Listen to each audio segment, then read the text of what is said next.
Okay. Good morning, everyone. My name is Anna Hughes. I'm the Director of Trust with the Arc of Northern Virginia, and we're so glad to have you here today.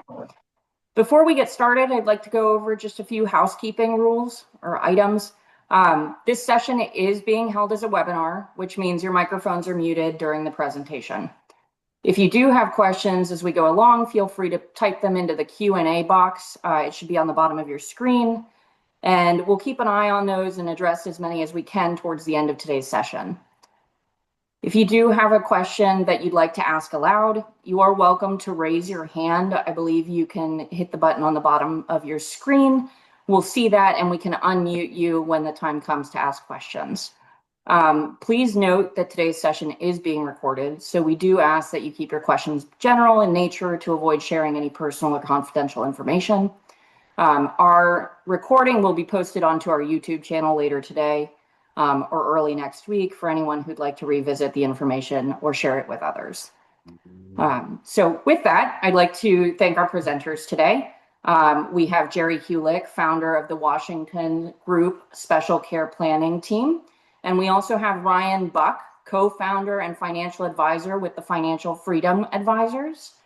So today, Ryan and Jerry will be covering top financial mistakes to avoid for dependents with special needs. So Jerry, Ryan, I'll turn it over to you so that you can get us started. Thank you, Anna. And you're going to find that if you saw the earlier one we did this summer, and Anna will mention that again later, that this ties in very completely to some of the things we talked about before, but gets into a little more detail about some specific things we've seen over the years that take place that just to kind of bring it to front and center in minds so that people can think in terms, okay, does that impact on me or does that affect things that we're looking at when it comes to the overall planning? So the typical disclosure, which we have as a part of every one of our presentations, we are not attorneys. We're not CPAs. So we don't give specific tax or legal advice from that standpoint. Now, we do regularly work with attorneys on a regular basis, both in the drafting of legal documents and assisting families to understand what those components of legal documents are. And so we also work with accountants that have some specialty around planning for those with special needs and disabilities. This is a specialty area, and we'll talk about that more later. It's important to be working with those that fully understand the issues. And so we give some little hints as to how do you test and check out who might be the appropriate people to work with. But you also have to have somebody to work with that you're comfortable with, that you feel that you can disclose the things that are necessary to get a complete plan.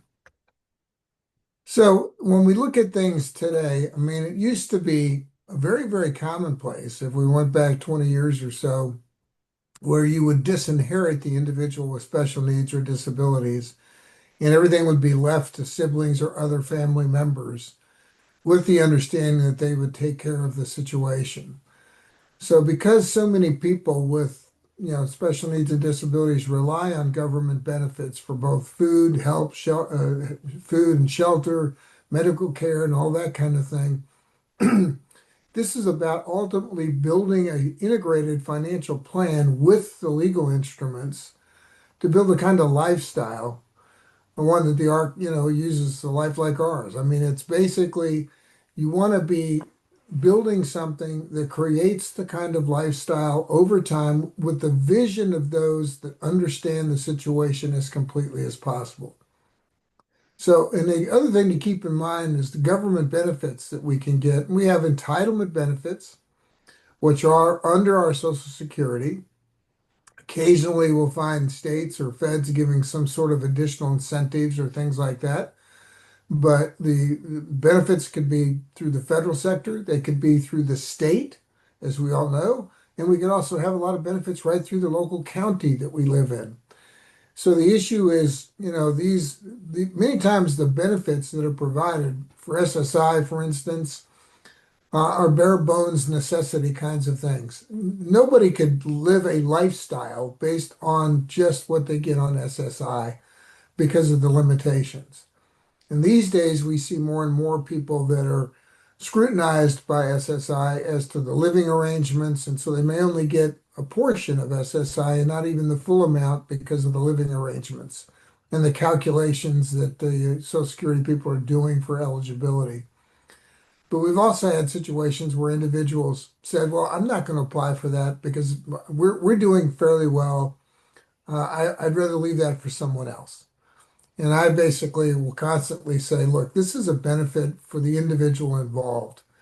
Anytime I can get additional cash flow coming in, even if I set it aside, then that's going to be a good thing for the ultimate vision forward for the lifestyle of that individual." So we've had people that Ryan and I both have had people who will say, "Well, I didn't apply for that because we didn't really need it." Well, it's not about what the family finances are. It's also about what we can accumulate and set aside for that individual to create their lifestyle for later on. And so then the other thing that you want to recognize too is if you're leaving money and you're leaving it to other people, or you're not setting it up in some of the legal instruments and all that we'll talk about, then they may just get disqualified. We want to identify every asset. We want to identify that everybody gets the maximal benefit possibility of eligibility. And so we have to look at everything in that process to make sure that nothing is going to disqualify the situation or that we don't have some asset or something that might have been done by extended family that we're not aware of. So all of this has to do with all the information that we take in and the intake forms and what we're trying to do in identifying everything. Ryan, anything to add there? No, go ahead, Jerry. So then when we look at assets in the name of the loved one with special needs, then, we constantly hear, well, I've got two options. I guess I can spend it down. And, that's the last thing we want to hear at any given point in time is people go out and buy frivolous things that they really don't need just to spend down to make sure they're staying within the means test. We've got too many different options available to us today that allow us to set money aside and maintain eligibility and not necessarily have to spend it down. Now, if there's a need, spending it on that need for the quality of life of that individual, that makes all the sense in the world. But just an arbitrary spend down to stay qualified is not something we'd ever recommend. When we look at what counts and what doesn't count, and there's a lot sometimes confusion around that. If we went back a few years, it's less. We see it less today, but if we went back a few years, there was a lot of unified gifts to minors and unified trust to minors act that basically money set aside in the name of the child so that it can be taxed at the child's tax rates as it accumulates versus having it taxed at the parents' rates. And then at age 18, it automatically transfers over to the child. This does count against the means test. So we've had a lot of people call and say, well, how do I get out of that? Well, remember, the parents are generally custodians up to the age of 18, so they can move the monies. And so these days, we see the UTMAs, many being transferred right over into ABLE accounts. The other confusion we generally see too is around 529 college plans. Many times those are set up very initially. These days, as I think I mentioned before, when you come out of the hospital with a newborn, they immediately have a name and a social security, right? And so then anybody could go get savings bonds or go do something. And so that's just something else that might show up later on. Anything that has the child's name on it is an asset that will count, even if it's jointly owned. It's going to be an asset that counts. And so that's where we got to be concerned with. If it's not, in a proper legal structure, it has access to creditors or predators that might want to access the funds. One of the things we hear from many families is, my child would like to help everybody. And so, they'll see somebody on the bus and sure, they'll lend them some money or they'll lend them a debit card or they'll lend them a device. So all of these things are recognizing that we're also looking to build in protections for the individual so that we know that when money is spent, it's spent on their quality of life and building in the safeguards for other things. We don't want anything out there that leaves open the possibility of lawsuits or bankruptcy or thrift situations, spendthrift situations, because that's going to build some controls around that the funding is used for the appropriate methodology and it benefits the individual involved. So Ryan, I'll turn this one over to you. Sounds good. Thank you, Jerry. Let's talk a little bit about leaving money directly to others to support a loved one with special needs.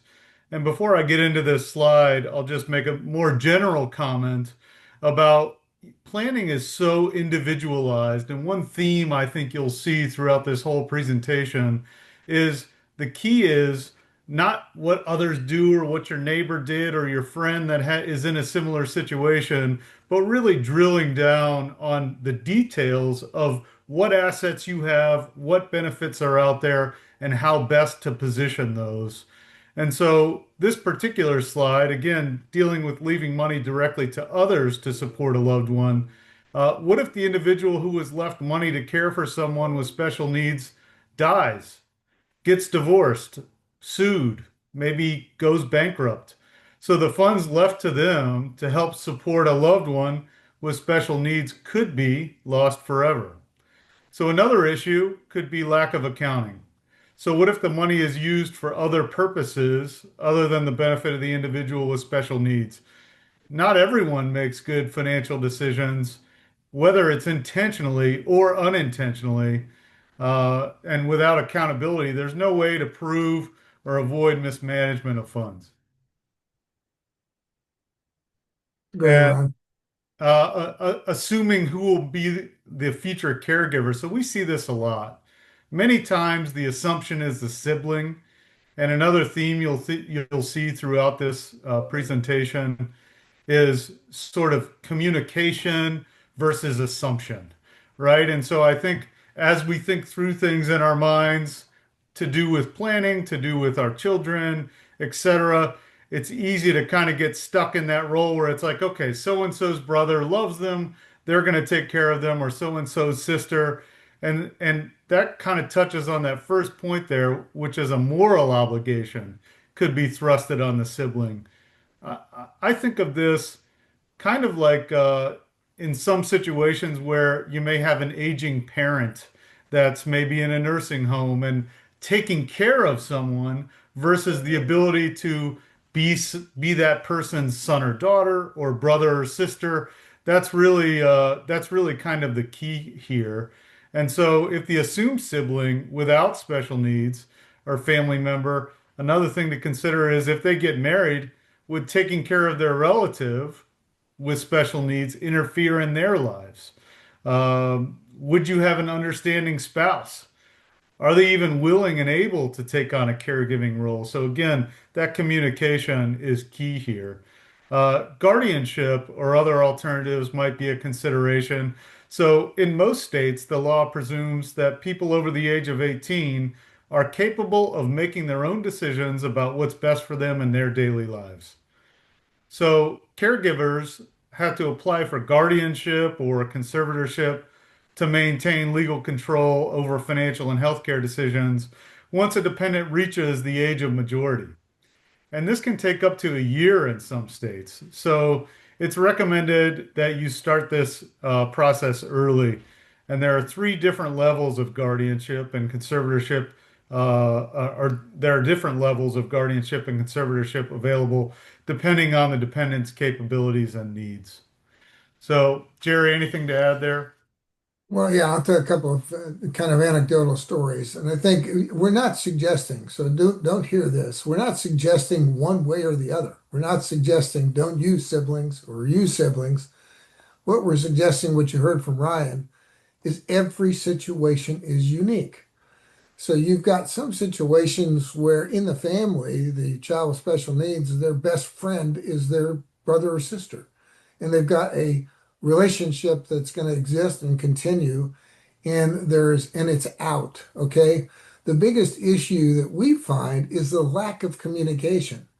As the family is growing and the children are growing and siblings are growing with the individual with special needs or multiple individuals with special needs in a family, they're all thinking about this, whether they're talking about it or not. And the older the kids get into teenage years and things like that, they're wondering. So if there's no communication, about, well, what are the thoughts of the parents, or the parents are assuming that the kids are getting it and understanding what's going to take place. We have so many situations where there hasn't been complete communications. And I think I've said before, we actually have a presentation that we do about family communications around, the network, help in making decisions and all that kind of thing. More importantly, I think we could have a workshop on spousal communication, just because spouses divide and conquer. And I've said this before, where one spouse may not be fully aware of what the other spouse is doing, and there's never necessarily enough time to communicate what needs to take place. And when it comes to guardianship, there are alternatives, and making, self decisions and those kinds of things, depending upon the individual. It varies substantially, family to family, situation to situation. So these are just to help you understand all of this nuance so that you're after the best overall solution for your own particular situation. So when we look at legal instruments, I think ultimately when the plan here is to take and build a structure, a legal structure that is going to merge in directly with a financial structure. And that's ultimately to be holistic with the entire family. So yes, we may be planning around the integration of the special needs situation or the disability situation, but at the same time, we can't ignore. We still want people to retire. We still want people to have the lifestyle they want to do. We have a lot of people that say we're unable to do XYZ because we're spending so much money on therapies. So many times it's a function of looking at the broader picture, function of allocation of what's there in the way of resources, making sure that all the resources are achieved and we're eligible for that, we're getting those resources. Then we merge that to the legal situation. What you see here, again, special needs trust. Third party is when it's set up for the benefit of another individual. Parents typically setting it up for a child. First party is when it's their own money. Pooled trust is exactly what the ARC does and exactly what Anna does in her role. And they have all the same options, but you can do it on a pooled basis, which means the investment side is going to be pooled together for investment. So you get institutional investment possibilities and professionalism, and yet your own segment of that is kind of compartmentalized for your own use. So pooled trusts are critically important, particularly, and it makes the connection to the nonprofits and to the nonprofit doing it. Our nonprofits in the Northern Virginia area generally have some fantastic resource as to various things that are out there, programs, understanding around what's taking place in the county and those kinds of things. And so, the Pool Trust is an ideal situation for that. Special Needs Trust Fairness Act just allows an individual with a disability to set up their own first party account, meaning trust, because they weren't able to do that. Literally, I could have a 40-year-old who needed to have a trust set up, but it had to be set up by someone else for their benefit. The Trust Fairness Act, which passed a few years back, allows individuals to set it up for themselves. We now find, particularly in the aging population, that becomes a bigger possibility as well. That is, all these trusts have specialized language that protect and maintain the ability to be eligible for government benefits. And that's ultimately what we're after. And so we'll get into able accounts a little bit later, which can also not count toward that means test. But what we're trying to do here is maintain the government benefits, but also the definition, because these trusts can capture what you have in mind for the future. They can capture your vision as to what to take place. I have one situation. I have a family whose one son has to go to a sporting event every week. And if he doesn't, he funks out completely.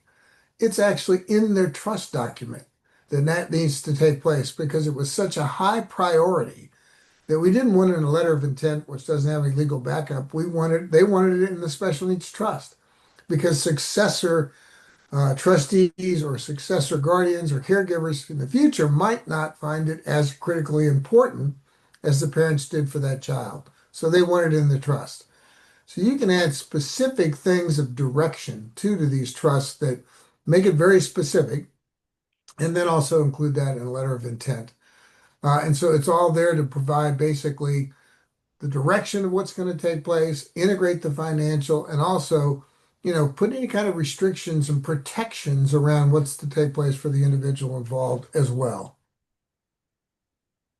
So then if we look at this, Ryan, why don't you start with this one?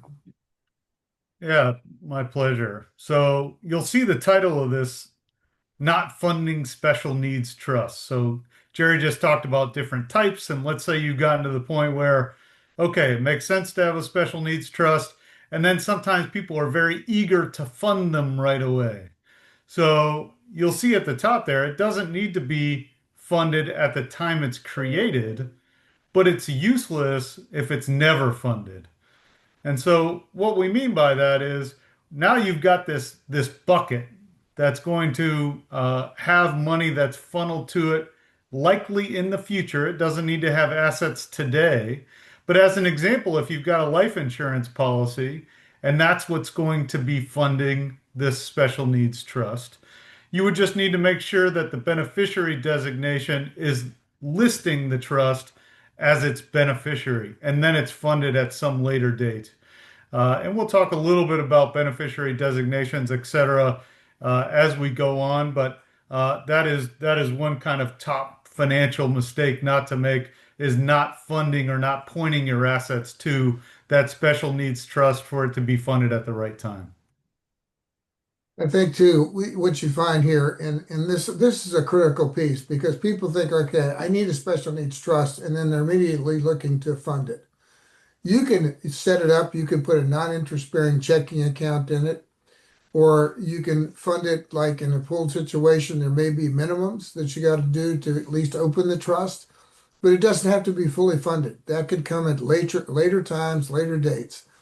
Part of this, remember, once it goes into the trust, it needs to be spent for the benefit of that individual. So if I have multiple children, I might be splitting up the beneficiaries or splitting up the assets that will come out. I can slice and dice and I can plan for the future with the other various transference options that we have available to us that allow us to have the plan.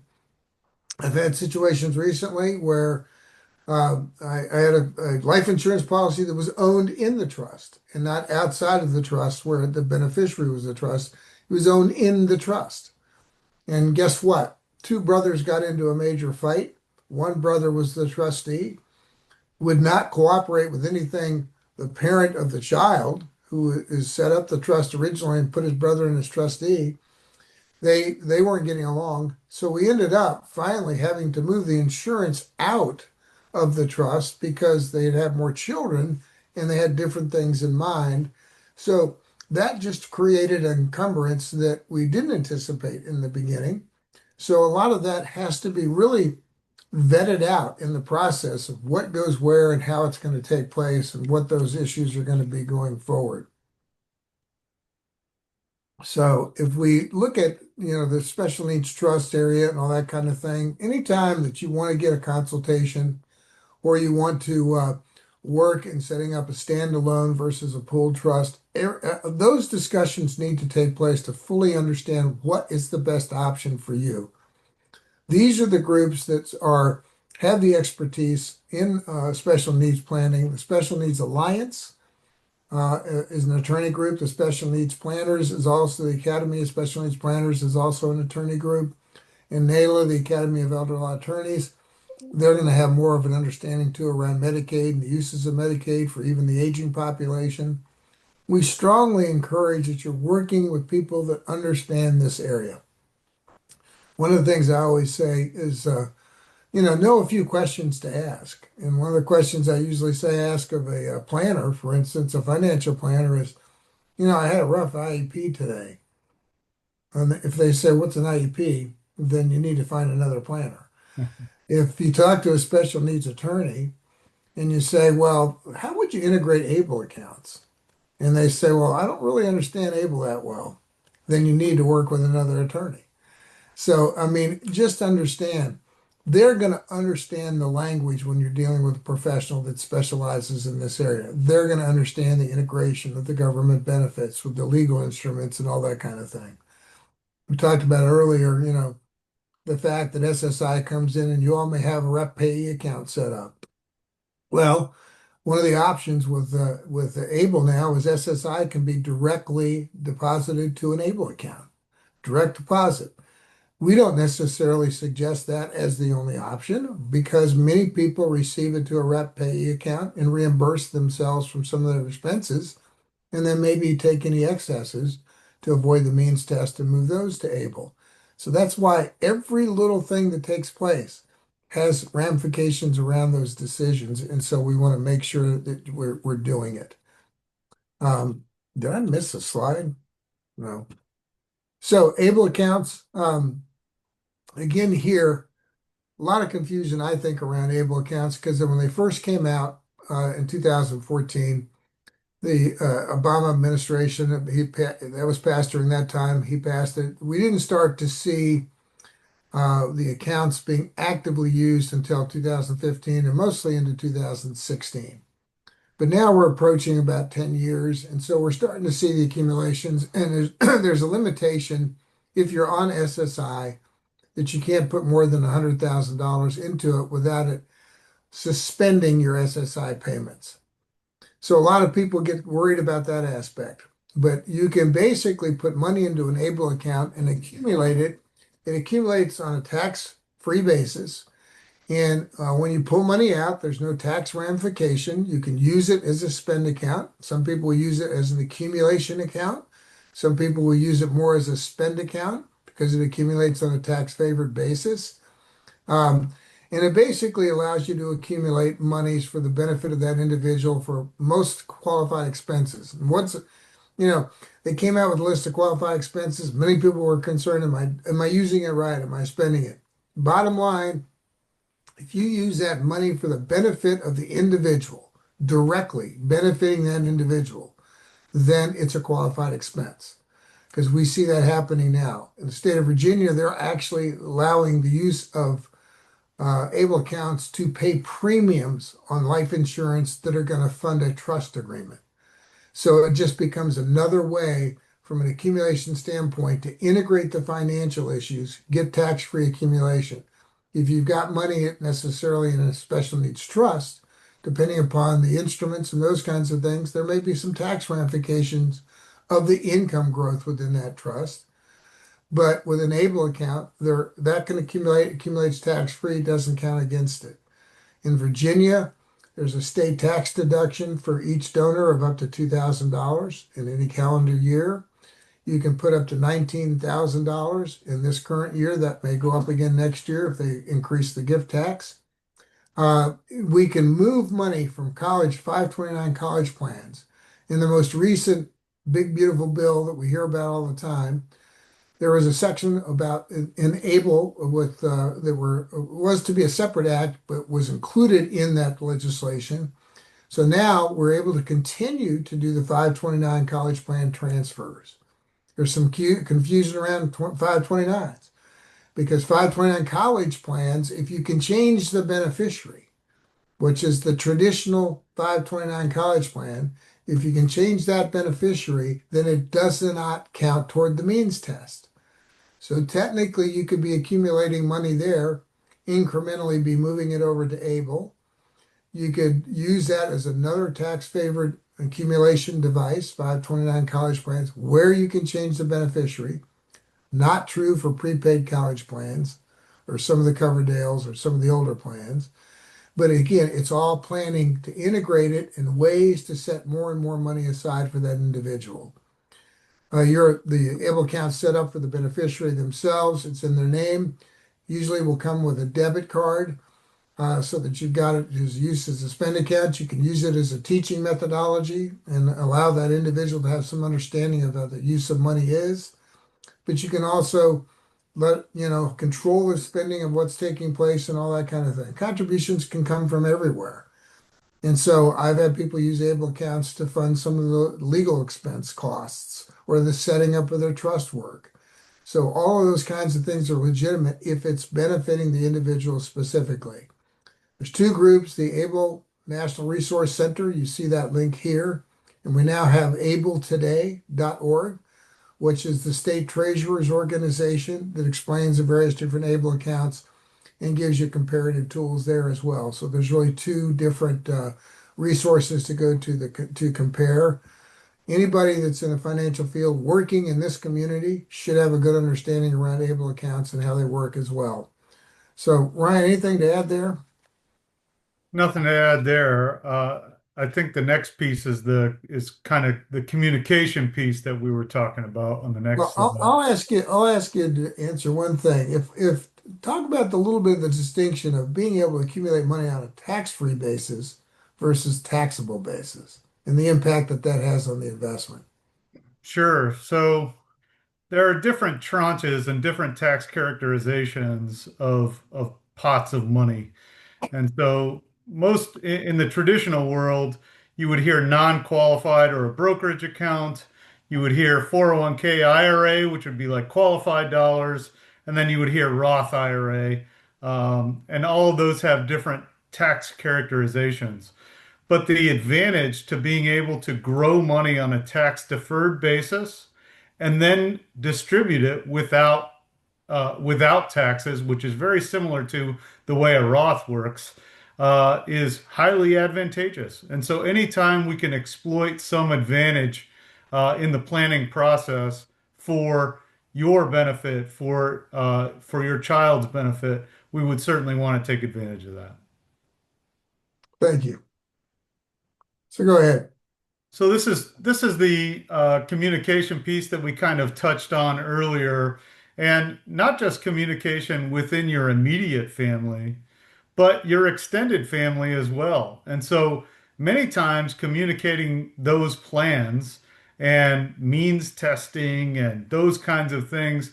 I mean, you could have a relative that is very well-meaning, but maybe they were uninformed, right, due to lack of communication that leaves funds directly to a dependent. And so that could be disastrous to a plan. And, it could undo all the hard work and everything else. And that last point, I think, really, really says it well. A plan is only as good as its weakest link. And so it is important to communicate those plans, not just to, again, your immediate family, but to anyone that might have an interest in leaving something to your child. I have one anecdotal story which I love here. I've had a family that was talking about, identifying people that are going to be involved in the planning. And this comment here about the weakest link, it literally had one father say to me, well, of my four children, on any given day, the one with special needs is the sharpest one of the bunch. So basically, they wanted to just let me know that this is tough stuff, and not all the kids are going to have capability, or all family members are going to have capability or understanding. But the important thing here too is identify all of those things that are out there. And without talking many times to grandparents or extended family, there may be something out there that could cause an issue unless we are asking those kinds of questions. Go ahead, Ryan. So here we're going to touch on beneficiaries again, and I cannot stress this enough. Uh, we talked a little bit about the three different types of investments: brokerage account, 401k IRA, Roth IRA. Here are a few different ones in addition to that: life insurance, annuities, IRAs, other retirement accounts, any brokerage accounts. The key is naming the beneficiary properly and directing those assets. And so these questions, I think, are very pertinent to this conversation. And if we could see everyone's face, I think we'd probably see some people nodding as you ask these questions. Have you forgotten who you named as a beneficiary? Heck yeah. Whenever I do this presentation, I think, gosh, I really need to go review my beneficiaries to make sure things are pointing to the right place. How many of you have never named a beneficiary? So you may have an asset that you're like, oh, did I fill out that paperwork or whatever it is? So those kinds of reviews are very important.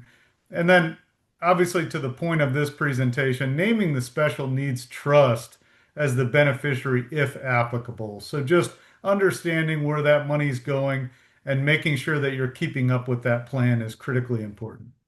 Brian, I'm going to just jump in because it's something I've seen with our program, which is if you do name a special needs trust, make sure to communicate that you've named the trust and make sure that we get a copy of what will be coming in the future, because otherwise whoever the executor is or the trustee is going to be contacting the ARC to put assets into the trust, and we'll have to play detective trying to figure out what is the asset and is it appropriate to move into this account.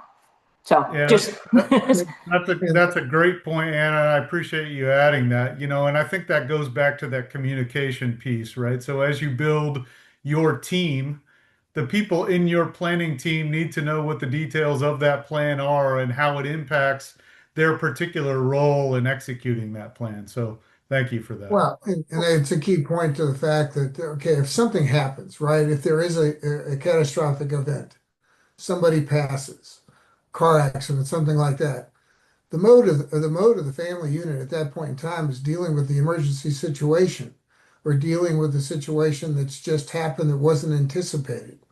So what we want to do is be dealing with this communication when our minds are clear, when we're not distracted with something else that's going on, and get that information up front. With beneficiary arrangements, one of the things many times that's missed is employer benefits. So we might generally with a retirement plan, there's one primary beneficiary unless you go to your HR people and say, I need to add secondary beneficiaries. And that's where trust might be listed for a child with special needs. Same thing with group life insurance for an employer. Generally, one primary beneficiary unless you go in and tell them otherwise. So that's the beneficiaries. Transfer on death for brokerage accounts, or in the state of Virginia, we've even got transfer on death of real estate, paid on death for checking and savings accounts. Many people miss this one because think about it. If it's a means tested situation or on SSI and you've got a couple $3,000 and there was only one child that's going to get it, or even sharing with other children, you could easily, inadvertently, just by missing even small accounts, cause an issue for the SSI to be, curtailed for a period of time. So all of these transference issues are important to have in place. I was dealing with a case just this past week. They had 22 different accounts. Some of them were redundant, multiple IRAs, multiple this, multiple that. So just looking at the titling was going to be titling, and then what the beneficiary transference options were going to be. It was going to be difficult. So sometimes a consolidation of things to simplify it too would be an opportunity to take a look at those kinds of things as you're going through the process.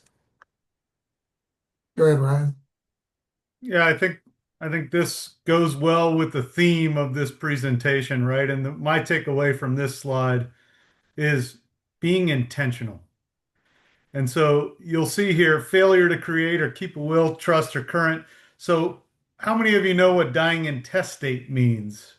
It means dying without a will or a trust.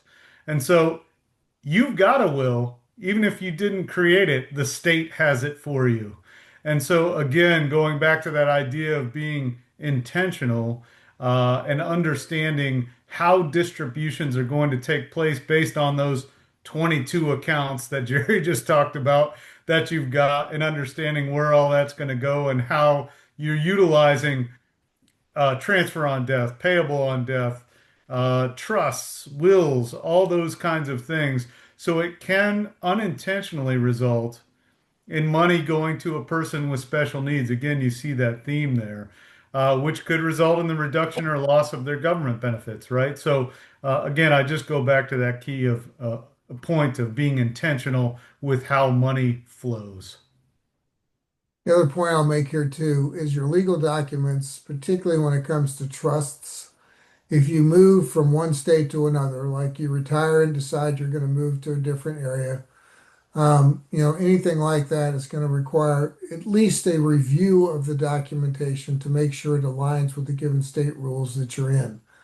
You could have an able account and move somewhere else and still maintain it, but your residency state is what is going to drive so much of what the decisions are around this kind of planning. So just be aware of that. So not planning for the future. I mean, like I said, I think one of the most important things initially, what slows down, who are going to be my trustees? Who are going to be my successor caregivers? Who's going to be involved in the lives of these individuals when the primary parents or caregivers are gone? So titling it, that's very important to understand. And those things these days, because the Secure Act that came out a couple of years ago allows for distributions of retirement assets to be handled a little bit differently if it's a special needs situation. We can still stretch out the payout and minimize taxes.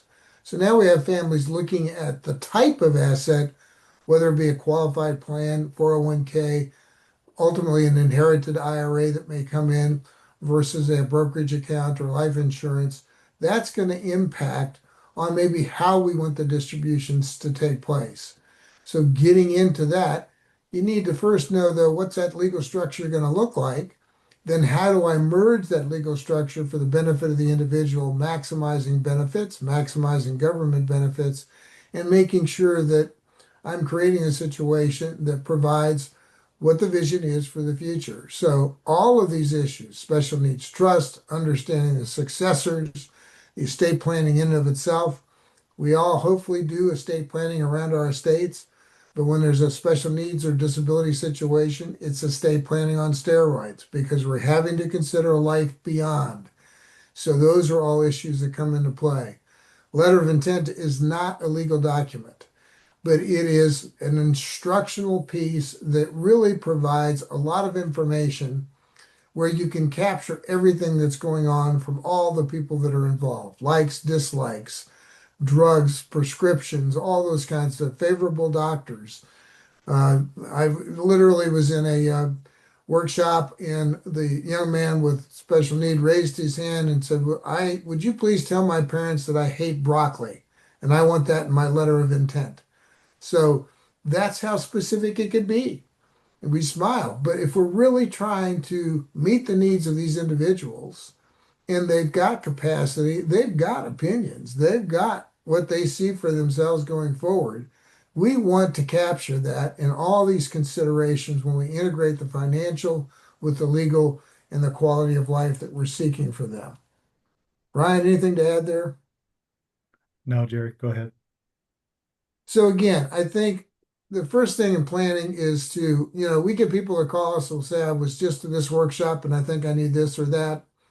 Um, I was speaking in one of these attorney groups and the attorney raised his hands and said, oh, we're kind of tired of being told that we need to write a special needs trust for this individual, or they're being told this or that. And I had to laugh and I said, well, I don't particularly like getting calls from the attorneys saying they need to buy $250,000 worth of term insurance. This is a collaborative process and it needs to involve everybody that's going to be involved in this individual's life. The attorney is going to be critical and they need to know what they're doing. They need to be specialists. The financial planner is going to be critical, maybe an accountant and others that are in that person-centered planning. The nonprofit that you're working with or in a pool trust situation, this is critical. The communication that goes there has to be complete. You don't want to leave something out. We don't want to miss anything. So it's a laborious thing. I go into every new year and we're talking about our list of priorities for the year, correct? So we say, okay, this is what my intent is for the year. Meeting with a financial planner and an attorney generally never makes that list first day in the year because that's not something we all look forward to doing. So it's something that we have to do. And if we do it once very completely, the updates become much more of a simpler process. But I always encourage to work with a specialist that know what they're doing, test that. In addition, you've got to have people that you're comfortable with, that you can feel free to express your interests and desires and what's going to take place. All that's going to be important. So that brings us to the end. You'll see my assistant, Carrie Alford, who's our practice manager. This is her email. If you have any additional questions, you can reach out to her as well, or feel free to call.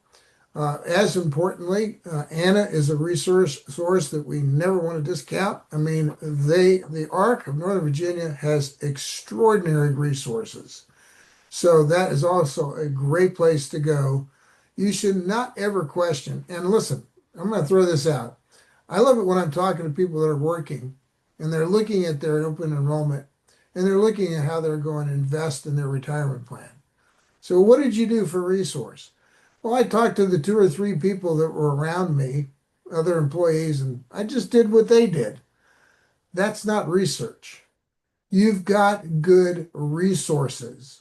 Use the resources. That's why the ARC exists, the backup for resources. That's why we at the Washington Group exist, is to help. I answer tons of questions where the people haven't literally engaged with us necessarily for financial planning, but they have questions. So utilize that. Feel free. Don't ever be reticent to ask those questions. And then you're going to get the best result ultimately in the end. So I'll stop there. Ryan, anything to add? And then we'll turn it back to Anna. Well, the only thing I would push back on, Jerry, is the idea that the meeting with the financial planner isn't on the list on January 1st. I think it's on the list January 1st, but then it's still on the list the next year on January 1st as well. But no, thank you all for your time. It's been a pleasure.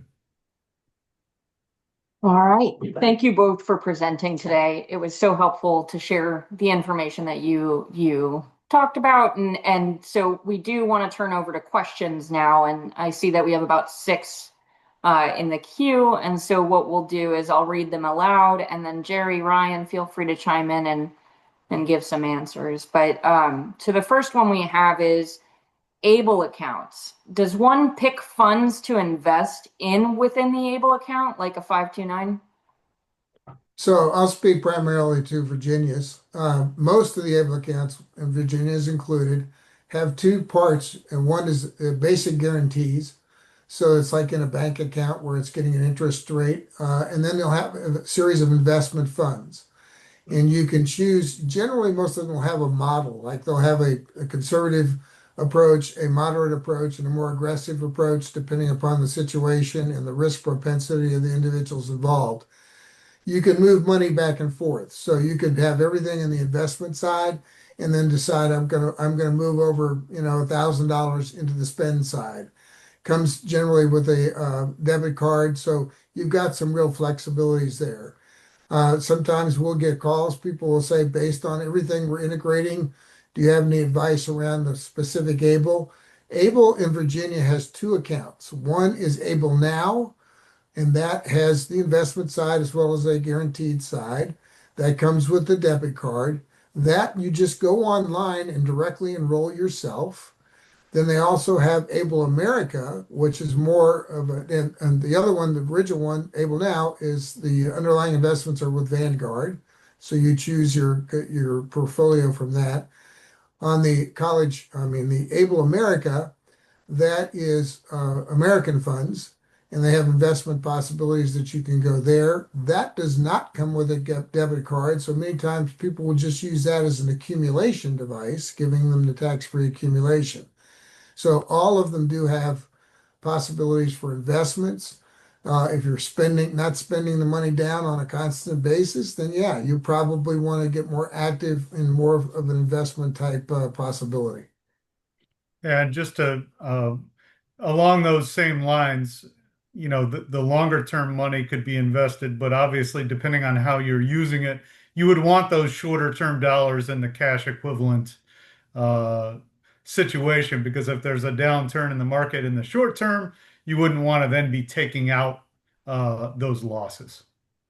I'll make one other quick comment too. The law now, regulations now allow to move money from an able account into a special needs trust. So what we're finding is we got people now that are bumping up to the 100,000 that are on SSI. So we'll incrementally move X amount of dollars over 10,000, 20,000 to a special needs trust, where it can also be set up for investment purposes or what have you. But this way, we don't run afoul of the possibility of even suspending SSI. Medicaid's never impacted. SSI is suspended at 100,000, so we have to anticipate that as we grow those funds. And that includes growth. So if you're on the investment side, you may have only contributed 80,000, but now it's bumped, the value is bumping up to 100. It's the value that we have to worry about as far as not going over that 100 for that. Now, if you're not on SSI, maybe on SSDI, if the individual has transferred from SSI, say, to the childhood disability benefit based on their parents' record, that's an SSDI benefit. Then the limitations in near around $500,000. So you don't have those same restrictions. We really encourage the use of ABLE because of just the flexibility it gives, even for an inadvertent gift or something that might come in that could easily screw up the means test. So we see it working very nicely together. And Virginia's plan is one of the largest ones in the country, has worked very well. They also have great resource there to call into and ask questions. That's an answer more than they asked for. There you go. No, very much appreciated.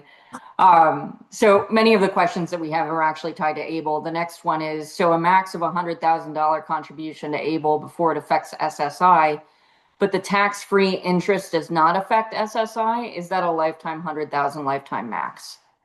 The 100,000 is the value of the account, as I just said. So you're going to get earnings, whether it be on the investment side or the interest side, fixed interest side. But the freedom, flexibility now to move it back and forth between, because again, I said earlier, we don't want to necessarily just spend something down on frivolous kinds of things. So now we have that option to move to a special needs trust, and we can move it to a third party trust. It doesn't even have to be first party, even though it's the individual's own account. And it just gives us more flexibility from a planning standpoint to not lock in a loss of benefits. So we have another one, which is for a younger family with multiple children that includes a child with a disability, what would your first step recommendation be? Well, I think the issue is ultimately a legal structure that's going to recognize the family situation on a holistic basis. And then with the financial planners, same thing. They've got to recognize, okay, what are the possibilities? What's the vision for the future? Those kinds of things. A lot of it will have to do with the capacity and ages of the kids. The closer they are to the age of majority, then that's a different kind of situation to look at. The younger they are, we're looking at capacity and capability. If college educations or secondary, after secondary is going to be an issue with educations, whether 529s are put into place college plans or the use of ABLE or both. So it just depends. What we're doing though is it's an integrated planning to see how it's going to benefit the whole family structure. And we're going to look at snapshots. Something happens if it's a dual income family and the loss of either of those incomes is going to impact, we got to consider that. If there's a catastrophic event with maybe both parents are affected, or we're focusing on what does retirement look like and what do we want to accumulate, or emergency funds, or the cost of therapies. All of this needs to be considered in the intake form because we're doing a plan that integrates it all. I'm also going to add, Jerry, you mentioned earlier about the resources that the Arc of Northern Virginia offers. There's a program, it's called Transition Points. It's on our website. We actually have 6 transition guides available. And so you can look at basically where are you in the process of transition. There might be early intervention. You might be looking at going into adult services. And so this program offers these guides. You're welcome to download one off of the website. If you see us at an event, you might be able to pick up one of the booklets themselves. And it's a great point, Anna, from the standpoint, again, if you're talking to a financial planner and say, if I was just doing my AP and we're having the transitions discussion and they don't know what you're talking about. I mean, those are the kinds of things that are so unique to the planning around special needs, early intervention and all these things that we're talking about. So I just strongly always encourage, and this is what's so great about the ARC, because you've got so much in the way of backup resource at all these different levels. But a financial planner needs to understand this stuff as well, and that's critical, as do the attorneys, clearly. All right. So just because we're coming up on time, verifying, Jerry, Ryan, do you have a few extra minutes to stay on? We've got about 11 questions left, and I'm going to turn off questions for the rest of the Sure. webinar. All right. I'm fine. Yep. Okay. So next would be if you use ABLE money to pay for medical therapy costs for your young adult with a disability, can you still deduct those costs from your taxes? If you claim that individual as a dependent, you still pay for more than 50% of their expenses. Um, if you're, that's a great question, and I would say it's in the gray area. I can't be definitive in this answer. I would want to consult with a CPA for that purpose. Generally, I would say yes, because you've got the expense and it's being paid, but the point is that it didn't come from your direct income. So that's where I want clarity from a CPA to say, can it be deducted against the medical expense component? Because generally that is an expense directly coming from the taxpayer. And so that's where it's probably going to lean more toward the fact that it's not being paid for directly by the taxpayer to be deducted on the taxpayer's return. Yet if the 90% of the funding has come from ABLE, then I mean I'd want that clarity. So that's a great question, one that we can capture, and we'll go find an answer and bring it back to Anna. Thank you, Jerry. All right. Should the special needs trust be named as the beneficiary for the ABLE account? Because if the individual with special needs were to pass away, well, I don't know the flow that should occur. The special needs trust specifically names those contingencies, as I recall. Well, if the ABLE is for the individual with the disability, then you wouldn't necessarily leave the special needs trust, which may be terminated upon their demise, Mhm. as the beneficiary. So generally now you can list beneficiaries and do that in advance with Virginia's plan. I would just check into all the options there based on your particular situation, and for that contingency to be handled by pre-filling the necessary information and forms with Able now to have that listed. In the beginning, when they first came out, nobody was dealing with beneficiaries. Now, almost all the Able accounts have seen it happen and are dealing with beneficiary situations. And so that's a good question back to the Able folks, to their specific process around it. But again, there, I wouldn't leave it to the special needs trust because that may be unwound. I would agree on the special needs trust for the pooled side. Please don't, because then it'll come back and we're in the process of closing the account as it is. Exactly. All right. Should advanced medical directives and power of attorneys always name a backup for these roles should something happen to both parents? Absolutely. To the extent we go deeper with backup, it's always a good thing. A lot of people don't do that. When we're talking about even, for trusts and things like that, successor guardians, successor caregivers, successor trustees, the deeper we go and multi-generational, as far as the resource that will be there is going to be helpful. And so that's just something, yes, that you, to the extent that you can. I've got some that will have may leave a sibling, but the sibling isn't of age yet, but they'll say the sibling can be an option, leave it in the language when they reach age 25 or 30. So I think it's just the way you want to capture it, identifying all the resources of people that might be available, and then trying to capture that in the best legal form. Okay. So we have, can a pension amount inherited go directly into an SNT or an ABLE account to not lose government benefits? Um, Pension, we need to make the distinction here between like whether it's a 401 or whether it's a defined benefit pension plan or those kinds of things. But if ultimately, if there's a residual value coming from a retirement plan, particularly if you've already started drawing down or beyond the age of where you're getting required minimum distributions, it needs to be dealt with as the best way to have it go to the individuals, meaning the beneficiaries. And that being said, that these days, if monies are coming from a retirement plan through an inherited IRA, then you can still do a stretch payout over a longer period than the 10 years, which is for typically developed kids over the age of 18. Kids under 18 can still do a stretch while they're under 18. But ultimately, What you want to do is really kind of look at the characteristic of what's going to come, where there's multiple beneficiaries, and what the tax efficiency is going to be, and whether it's going to affect means tested benefits.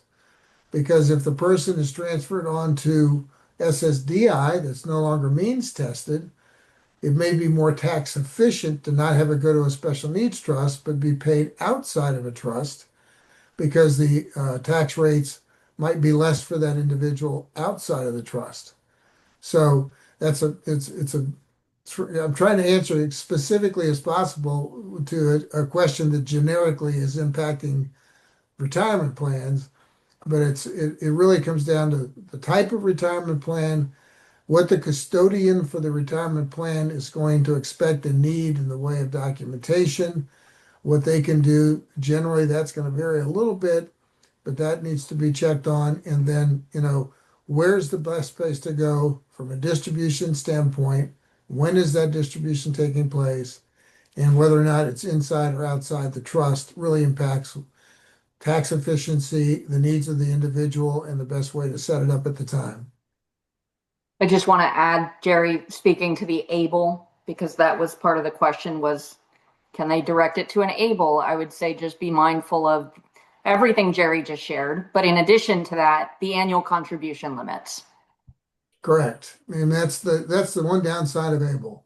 If a big life insurance proceed comes in, or there's a big number that's going to be transferred that's from a retirement plan, ABLE's limited to $19,000 a year. And if you're bringing money over from an S&T, still limited to $19,000. So if you're bringing up money over from a 529 college plan, still limited to the 19,000. If you're assigning your SSI, still limited to the 19,000. So SSI going over could pretty much use up your contribution level for that ABLE that year. So it's again looking out integrates and the best overall setup in that process.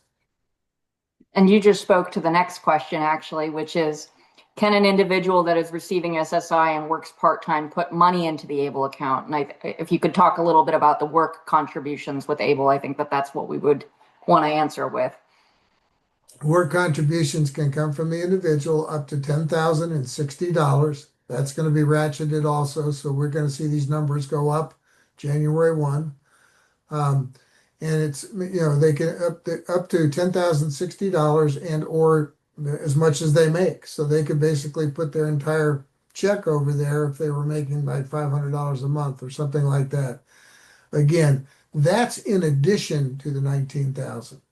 So that's why today we can see that, between the two, the 19 and the 10, you're right at $30,000 a year that could conceivably be going in. Okay. So what is the ballpark cost of setting up a will for a married couple and a special needs trust for one of the children? Okay, if you're setting up a will, remember Ryan talked about having not dying with having no will. But you can have two ways of doing a trust. You could have language in your will, what they call testamentary language, that says, upon my demise, look at the needs of the individual, and at that point, set up a special needs trust if needed. So it's testamentary language. Just recognize the trust really doesn't exist at this point. So if somebody inherits, an inheritance came in, we weren't planning, and you have testamentary language in your will to set up the trust on your demise, there's no way for that inheritance to go anywhere because the trust technically doesn't exist yet. The other side is to have a will, medical directives, those kinds of things, but as a part of that, set up a standalone special needs trust and or pooled trust situation, establish that now so that that's an active trust. And then something happens, it already exists, okay, so that it can go in there. And so that's why we usually encourage, even if it's not actively funded with a lot of money, we encourage if a trust is to be set up, a special needs trust, I encourage the use of one that's already active and not just testamentary in a will. And I will add, with our program, we do allow for a special needs trust to be created and left unfunded. The fee is a little bit different. So it's a $65 fee per year to maintain the unfunded account. But I will say, and Jerry or Ryan, I'm not sure if you want to add to it. I think the big difference, one of the big differences between a standalone and a pooled trust is that usually a pooled trust is a bit more affordable in terms of establishment and then maintenance. And so within the Arc of Northern Virginia, we offer a trust establishment within 1,050 to set up the account. Second account would be 775 as we offer a 25% discount to a second trust. And that, that's a key point because a lot of people don't have a lot of assets Mhm. necessarily to invest or to do it now currently. And if you're getting a standalone trust and you're going to have it administered by an institutional trustee or something like that, most of these institutional trustees want a minimum of $1 million or more. So, it could be funded later with life insurance or something like that. But the point is here that when we set up an active trust, we've got something that's a working model. So they can see it work now. They can see it, so again, as I said earlier, you don't want to be in the middle of a situation. Somebody just passed, or there's an emergency situation, and you're trying to figure out what's the best way to set the stuff up now. You're not thinking like that at that point in time. If we have it set up, that's why I say even if it's a standalone or whatever, if it's set up as a pooled trust, it's an active situation. You can see it work. You can explain to successors that this is how it works and they can see it work. So that's why, and again, I said earlier, this isn't advice. It's our preference that we like to see from the standpoint, but this is also good questions when you're talking to an attorney to say, okay, how do we do it? When do we do it? What's the best time? All those kinds of things. And this is the kind of great advice that you get going to somebody like Anna in the trust department to say, how does this all work? When's the best time? Because the last thing we want is to wait until we in some sort of an event and try to figure this stuff out. All right. So we have about 5 left. Some of them are probably pretty quick. Able accounts have fees that eat away the balance, especially if you have a small amount in the account. What are some options to avoid this? Just understand what the fee structures for most able accounts are not significant. You want to be if you're in a state that has a state tax deduction, then you want to be in that state and in their plan.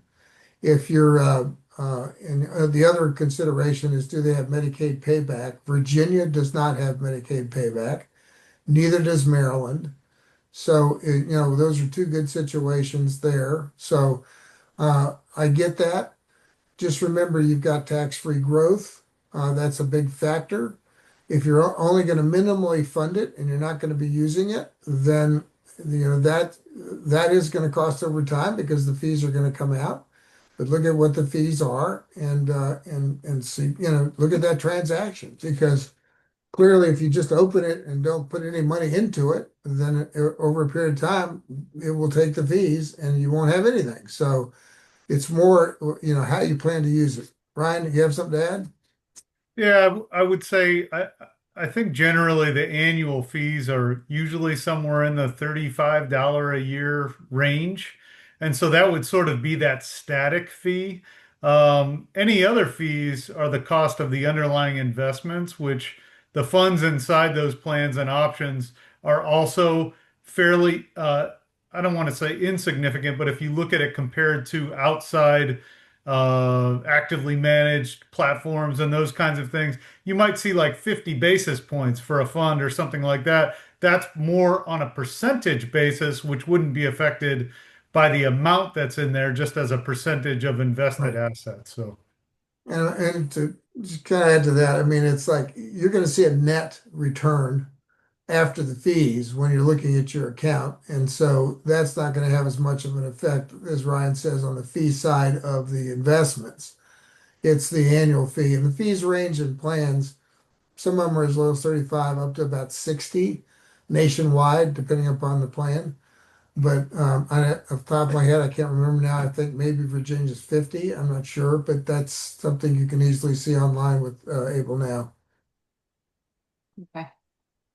I'm going to combine the next two because they're very similar, which is Can families transfer funds directly from a Roth IRA, a 401k, or a traditional IRA into an ABLE account? Source of the funds coming to an ABLE account can come from anywhere.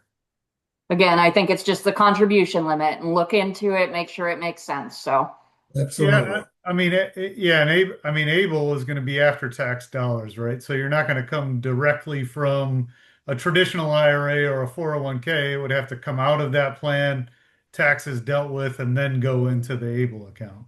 Right. It's got to be after tax going in, but the source can come from any place. all right. Do 529 funds for disabled adults affect SSI benefits? Do leftover 529? Meaning 529 college plans? I believe so. Okay, if it's a college plan, again, if you can change beneficiaries, then it doesn't count against the means test. Last question is there's an adult daughter and she has SSI and also Social Security under the parent's account.